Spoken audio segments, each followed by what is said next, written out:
नमस्ते साथियों।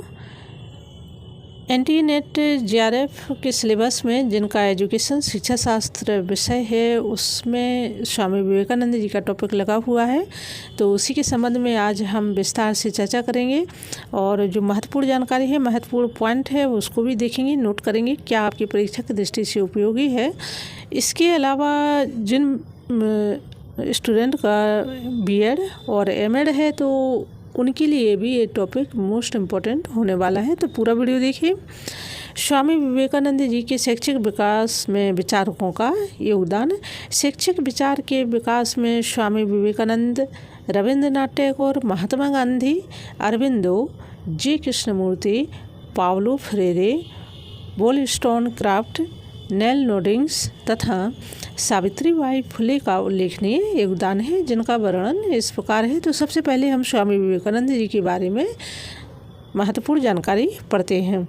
स्वामी विवेकानंद जी का जन्म 12 जनवरी 1863 ईस्वी में कलकत्ता के एक कायस्थ परिवार में हुआ था।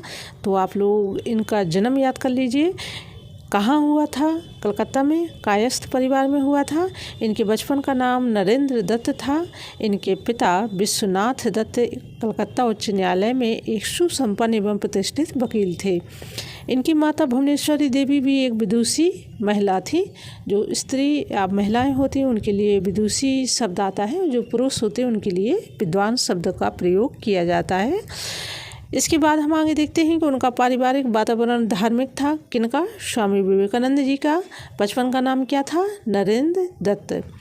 ठीक है, इसलिए उन्हें बाल्यावस्था से ही धर्म, कर्म, पूजा पाठ तथा धार्मिक ग्रंथों के अध्ययन में रुचि हो गई। क्यों हो गई? क्योंकि उनके घर का या पारिवारिक वातावरण जो था वो कैसा था? धार्मिक था। इस धार्मिक वातावरण की गहराई ने इनको प्रारंभ से ही गंभीर, चिंतनशील, धर्मनिष्ठ और कर्मनिष्ठ बना दिया। ज्ञान के प्रकाश से मोहित, आध्यात्मिक तेज से प्रदीप्त और चुंबकीय आकर्षण से युक्त इनका व्यक्तित्व इतना प्रभावशाली या प्रभावी था कि इनकी प्रशंसा करते हुए इनके जो प्राचार्य थे हेस्ट्री ने कहा था कि नरेंद्र दत्त वास्तव में प्रतिभाशाली है। मैंने विश्व के विभिन्न देशों की यात्राएं की हैं, किंतु किशोरावस्था में ही इनके समान योग्य एवं महान क्षमताओं वाला युवक मुझे जर्मन विश्वविद्यालय में भी नहीं मिला है। तो किसने कहा था ये? इनकी जो प्राचार्य थे, कौन थे? हेस्ट्री। तो ये आप लोगों को याद रखना है कि उन्होंने नरेंद्र दत्त या स्वामी विवेकानंद जी के बारे में क्या कहा था कि मैंने विश्व के विभिन्न देशों की यात्राएं की हैं, किंतु किशोरावस्था में ही इसके समान योग्य एवं महान क्षमताओं वाला युवक मुझे जर्मन विश्वविद्यालय में नहीं मिला है। नरेंद्र जी के ऊपर स्वामी रामकृष्ण परमहंस जी का गहरा प्रभाव पड़ा। उनके संपर्क में नरेंद्र जी 6 वर्ष तक रहे और आध्यात्मिक ज्ञान प्राप्त करके नरेंद्र से स्वामी विवेकानंद जी बन गए। किनके संपर्क में? स्वामी रामकृष्ण परमहंस जी के गहरे प्रभाव के कारण और उनके मार्गदर्शन या उनके देखरेख में कितने 6 वर्ष तक रहे और आध्यात्मिक ज्ञान प्राप्त करके नरेंद्र से स्वामी विवेकानंद बन गए। आगे हम देखते हैं कि 1886 ईस्वी में स्वामी रामकृष्ण परमहंस जी का निधन हो गया। इनके जो गुरु थे उनका निधन हो गया। कब? 1886 ईस्वी में। तथा स्वामी विवेकानंद ने अपने गुरु की स्मृति में 1 मई 1897 ईस्वी में रामकृष्ण मिशन की स्थापना की। तो ये मोस्ट इम्पोर्टेंट पॉइंट है, ये आप लोग याद रखिए कि 1 मई 1897 ईस्वी में रामकृष्ण मिशन की स्थापना की। किसने की? स्वामी विवेकानंद जी ने। किसकी याद में की? किसकी स्मृति में? अपने गुरु स्वामी रामकृष्ण परमहंस की स्मृति में। आगे हम देखते हैं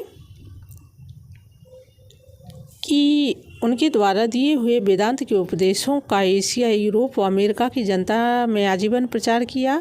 उन्होंने वेदांत दर्शन से काफ़ी कुछ सीखा था। स्वामी विवेकानंद दक्षिण भारत की यात्रा करते हुए 24 दिसंबर 1892 को कन्याकुमारी पहुँचे और तपस्या में लीन हो गए। कहा जाता है कि इन्हें यहाँ दिव्य अनुभूति हुई और यहाँ पर इन्होंने मातृभूमि की सेवा में अपने को समर्पित करने की प्रतिज्ञा की। अमेरिका के शिकागो नगर में रोमन कैथोलिक ईसाई द्वारा आयोजित विश्व धर्म सम्मेलन में 11 सितंबर 1893 को दिए गए व्याख्यान ने सभी को अत्यधिक प्रभावित किया। तो यहाँ ये इम्पोर्टेंट है क्या कि जो अमेरिका के शिकागो नगर में जो सम्मेलन हुआ था, कैथोलिक ईसाई द्वारा आयोजित विश्व धर्म सम्मेलन कब हुआ था? 11 सितंबर 1893 ईस्वी में। और यहाँ पर इन्होंने जो अपना जो दिया था भाषण या व्याख्यान दिया था, उसको अत्यधिक प्रभावित किया था। साथियों, आप लोगों को जानकारी होगी कि जब स्वामी विवेकानंद शिकागो गए तो वहाँ पर बहुत से कैथोलिक संत और ये पादरी जो भी इनके विद्वान थे, वो इनका कहीं ना कहीं मजाक बना रहे थे। भारतीयों की हंसी या हास्य के रूप में इनको ले रहे थे, उपहास उड़ा रहे थे। और जब स्वामी विवेकानंद जी मंच पर गए तब भी उन्होंने कुछ अशोभनीय टिप्पणियाँ की थी।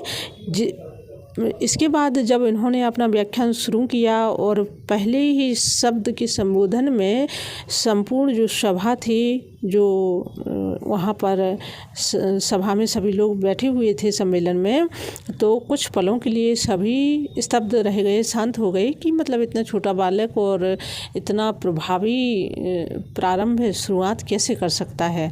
तो उनके जो व्याख्यान से इतने प्रभावित हुए सभी जो वहाँ पर विदेशी नागरिक थे, वो अपने आप में कहीं ना कहीं शर्मिंदा भी हुए कि हमने इनका उपहास उड़ाया है।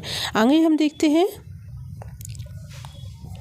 आधुनिक युग में स्वामी विवेकानंद पहले ऐसे व्यक्ति थे जिन्होंने पश्चिमी मंच से पश्चिम के सम्मुख वेदांत के सर्वोच्च सत्य की धारणा प्रस्तुत की। पहले जो स्वामी विवेकानंद जी हैं, वो पहले भारतीय थे जिन्होंने विदेशों में विदेशी मंच के सामने वेदांत के सर्वोच्च श्रेष्ठ और सत्य की धारणा को प्रस्तुत किया। उनकी सार्वजनिक घोषणा ने एक सच्चे विश्व बंधुत्व की लहर उत्पन्न कर दी थी। कहाँ पर? पूरे विश्व में जितने भी लोग वहाँ पर बैठे हुए थे। संक्षिप्त में स्वामी जी ने पाश्चात्य देशों में भावनात्मक तथा भारत में क्रियात्मक वेदांत का प्रचार किया करके हिंदू धर्म की महानता को फैलाया। उन्होंने अपने अंतिम दिनों में विश्व बंधुत्व के लिए भी प्रचार किया। 4 जुलाई 1902 की रात्रि में स्वामी जी केवल 39 वर्ष की आयु में संसार छोड़कर चले गए। तो ये स्वामी विवेकानंद जी के बारे में कुछ महत्वपूर्ण तथ्य हैं, इसको आप लोग नोट कर लीजिए, याद कीजिए, क्योंकि कहीं ना कहीं प्रश्न इसी तरह से जो टॉपिक होते हैं या जो हम विस्तार पढ़ते हैं उसी में से आता है। क्योंकि आजकल तार्किक के प्रश्न ज़्यादा आने लगे हैं, रटने वाले कम। तो जब तक हम किसी विषय की संपूर्ण जानकारी या संपूर्ण ज्ञान नहीं रखेंगे, तब तक स्वाभाविक रूप से हम कितना भी कुछ रट लें या शॉर्टकट तरीके अपना लें, वो सफलता नहीं मिल पाती, जो कि एक संपूर्ण ज्ञान को अर्जित करते हुए हम सफलता प्राप्त करते हैं। तो आशा है कि आप लोगों को टॉपिक अच्छा लगा होगा और वीडियो अच्छा लगा होगा। अपने कमेंट ज़रूर बताइए वीडियो के माध्यम से। अगले वीडियो में हम इन्हीं के संबंध में और जो शैक्षिक योगदान इनका है उसमें क्या क्या इनके विचार जोड़े गए हैं। तो आज के लिए इतना ही। धन्यवाद।